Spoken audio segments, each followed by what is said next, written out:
part à, je ne sais pas quel exemple, mais il faut la force bien des fois. C'est parfois la peur. La peur nous envahit face à certains choix. C'est la force. Vous voyez? On verra les deux autres lectures. Question jusque-là?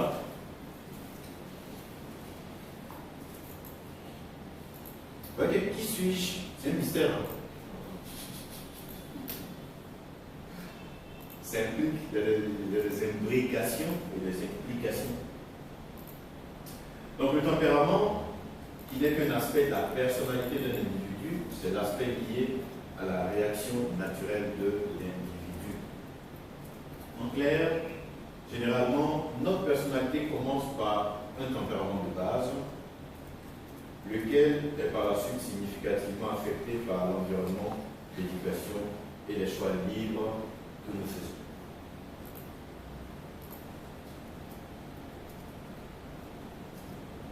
Je peux avoir le droit de nettoyer le tableau? Oui. Voilà. Je peux le changer. Moi, à partir de moi. Voilà. Merci.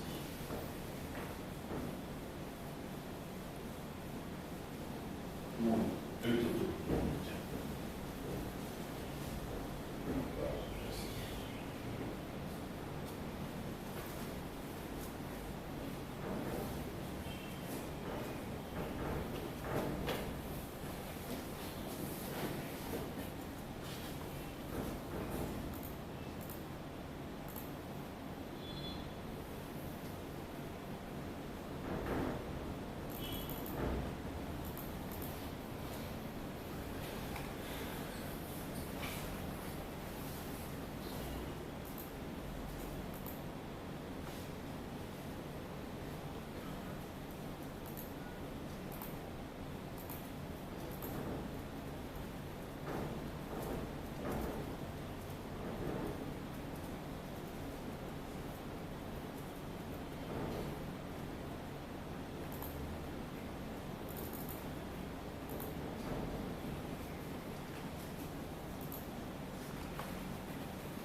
Alors, qui veut nous partager?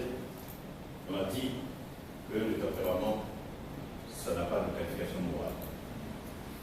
On a dit, hein, il n'y a pas de bon tempérament ni de mauvais. Qui veut nous partager les résultats de son test? Oui, ça donne. Moi, le résultat, colérique, c'était 97%. Colérique? Puis 123%. 123%. Tu es d'accord avec ou pas? On regarde ce que tu as vu. Les résultats, ça m'a fatigué. Des explications. Oui. C'est en tout cas de quelque part. Ok. Donc, en fait, il y a des tempéraments colériques sanguins. La proportion la plus importante, c'est pas ça qu'on définit d'abord. Ensuite, la proportion la plus basse. Donc, c'est le tempérament colérique sanguin.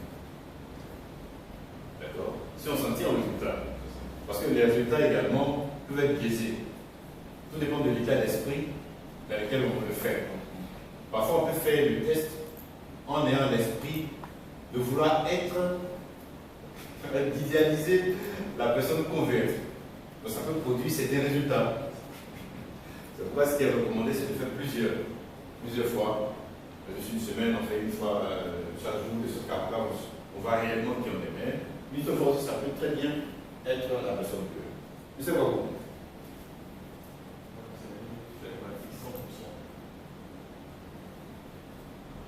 Vous êtes d'accord avec ou pas? Je dis après. D'accord. Ouais.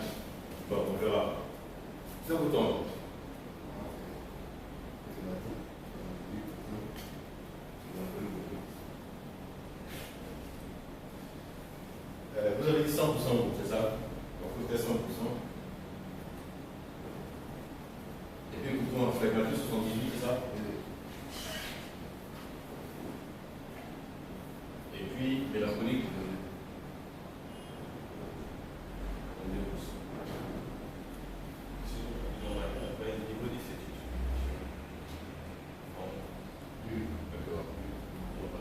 bon, ça. Alors, c'est qui d'ordinaire le colérique? Le colérique, c'est pas quelqu'un qui parle. C'est pas quelqu'un qui se met en colère. C'est pas par la presse, pardon. En fait, fondamentalement, donc je reviens encore, j'étais toujours à clarifier le propos. Fondamentalement, c'est une réaction naturelle. D'accord? Ça ne vous détermine pas du point de vue moral. Non. Mais quoi qu'il en soit, le colérique, c'est qui? C'est une personne en fait d'action.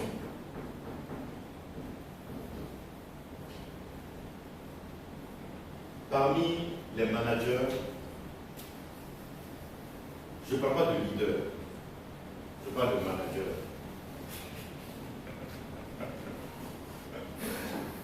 D'accord?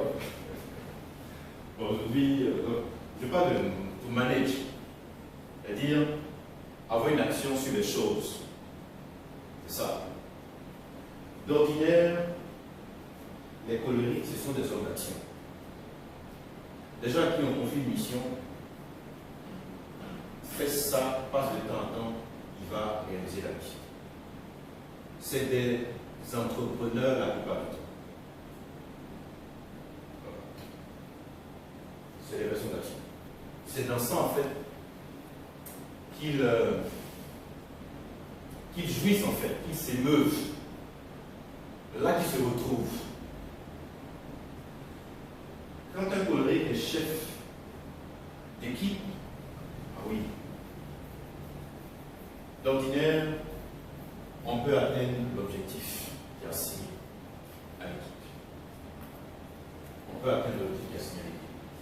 Parce qu'il va mettre tous les moyens. Pourquoi mettre tous les moyens? C'est parce que le colérique d'ordinaire, il est conscient de ses capacités. Il a de grandes capacités et il le sait. Il sait qu'il a de grandes capacités. C'est un peu différent du phlegmatique. Le phlegmatique, il a de grandes capacités, mais parfois il se sous-estime. Ce qui est différent, en revanche, du colérique. Lui, il est conscient. Justement, parce qu'il est conscient, justement, c'est très vif pour lui. Donc, passer à l'acte, c'est très simple. Voilà en quoi, parmi justement les colériques, on trouve beaucoup de personnes d'action, des entrepreneurs. Mais le typique, c'est que justement, parce que c'est une personne d'action, bien des fois, ce qu'il a en vue, ce qu'il a en tête, c'est l'objectif. D'accord? Ça fait que il peut manquer de délicatesse avec ses équipes, justement. Ils peuvent avoir tendance même à broyer les autres pour atteindre l'objectif. Mais ce n'est pas qui veut le broyer. Je ne sais pas si je me fais comprendre. Ce n'est pas qui veut le broyer. Mais le fait est que lui, il doit atteindre justement l'objectif.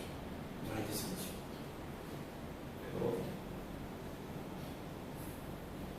Ça fait que lorsque, dans une équipe dirigée par un colérique, vous avez parfois un phlegmatique, le phlegmatique peut souffrir. Le phlegmatique peut souffrir parce que le colérique peut trouver que non, c'est pas ce que j'attends de toi. C'est pas ce que j'attends de toi. D'accord? D'accord. Mais le colérique, parfois, comme il est mu par l'action, il manque souvent de prudence. Il va vite. Il ne prend pas le temps de délibérer. C'est ça son talent d'Achille. Il ne délibère pas toujours. Donc, vous voyez que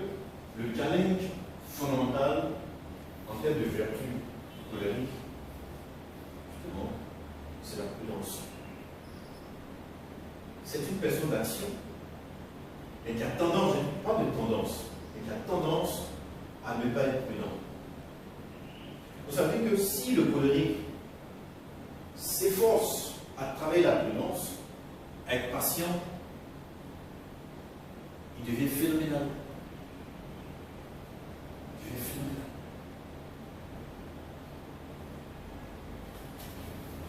Je vais donc à ce monsieur-là, le mélancolique. Le mélancolique, c'est un rêveur. Pourquoi est-ce que c'est un rêveur? Parce que c'est un créatif. C'est un imaginatif. Et comme il rêve, il aime rester dans son coin. Il aime s'isoler. Parce que c'est là qu'il se crée. C'est là qu'il se retrouve. D'ordinaire, ceux qui sont là, à droite, ce sont les introvertis. Et puis ici, ils sont extravertis. Ceux-là sont extravertis, ceux-ci sont introvertis, d'ordinaire. Ici, je répète encore, on a un terme de tendance. D'accord? Et avec tout ce que je raconte, je parle de données biologiques.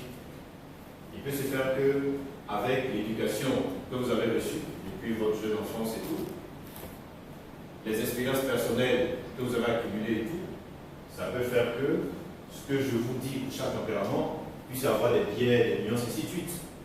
D'accord? Mais je vous donne des éléments biologiques. D'accord?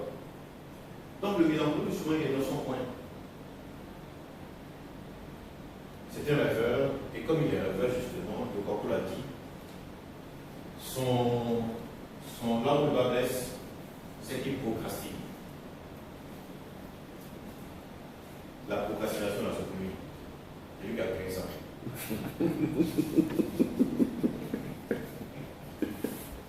Il procrastine.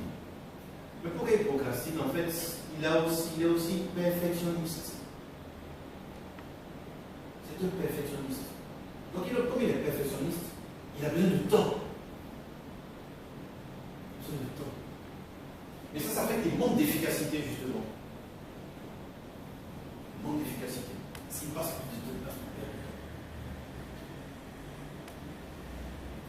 mais d'ordinaire, les mélancoliques, c'est des personnes qui prennent beaucoup de coups.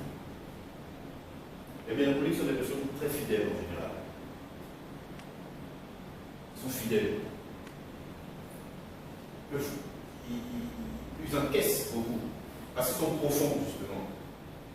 Ils encaissent beaucoup. Donc, professionnellement, un mélancolique prend beaucoup de coups. Certains collègues peuvent démissionner parce que, bon, mais lui, il est là. Parce que ça lui plaît, non, mais il encaisse. Donc, dans un couple, si l'épouse est par exemple mélancolique, parfois on n'aime pas savoir. Donc, elle encaisse. Mais c'est aussi ça peut-être le drame, parce que le mélancolique ou la mélancolique, il va encaisser. Il va encaisser. Mais le jour où sa tasse est pleine, quand il ou elle vous dit non, c'est fini. C'est non. Pourquoi c'est non? Parce qu'il a une grosse vertu, c'est justement la prudence. Par nature, le mélancolique est prudent. Le jour où ça dit non. Le mélancolique, on ne peut pas l'influencer avec l'argent.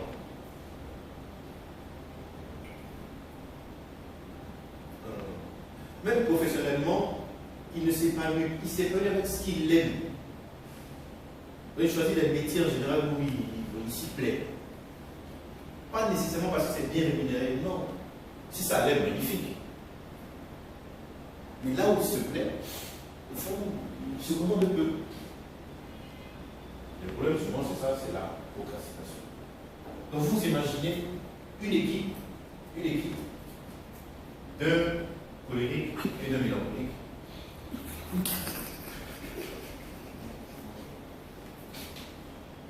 Ça va dire que ça ne marche pas. Pourtant, moi je dis que ça marche très bien. Vous ne voyez pas qu'ils sont complémentaires? Imaginez que Zana soit colérique et que son époux soit mélancolique. Mais c'est sur un couple, c'est le couple parfait. Exactement. Dans le foyer, c'est fabuleux.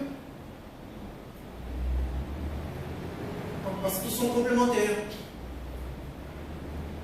Et si chacun le sait, si les deux savent leur tempérament, si chacun sait les forces et les faiblesses de l'autre, et qu'ils décident de faire équipe, c'est un couple qui va durer pour la vie, qui va affronter toutes sortes de challenges pour la vie. Et même professionnellement, si on est des collègues et qu'on sait que tel est ainsi, ainsi de suite, et que souvent on décide, souvent on travaille ensemble sur des projets, c'est magnifique. Comme justement je suis colérique, je vais essayer de faire de la place. Exactement. Ça fait quoi? Le mélancolique, dans sa procrastination, il va aussi essayer d'aller plus vite aussi pour contenter le colérique. Au début, ça va être difficile, mais petit à petit, en travaillant ensemble, devenir une équipe fabuleuse.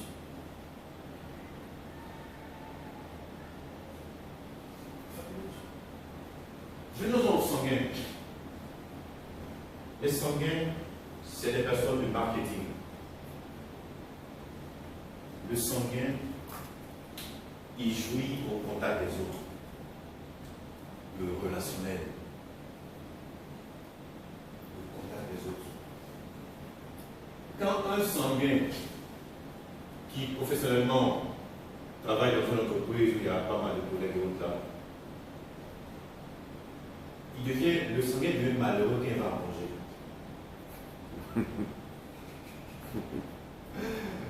Pourquoi? Parce qu'il va rester seul. Sans doute avec son épouse et ses enfants. Mais vous voyez, le nombre de personnes réduit. Et là où il y a peu de personnes, le sanguin n'est pas à l'aise. Parce que c'est une personne de contact.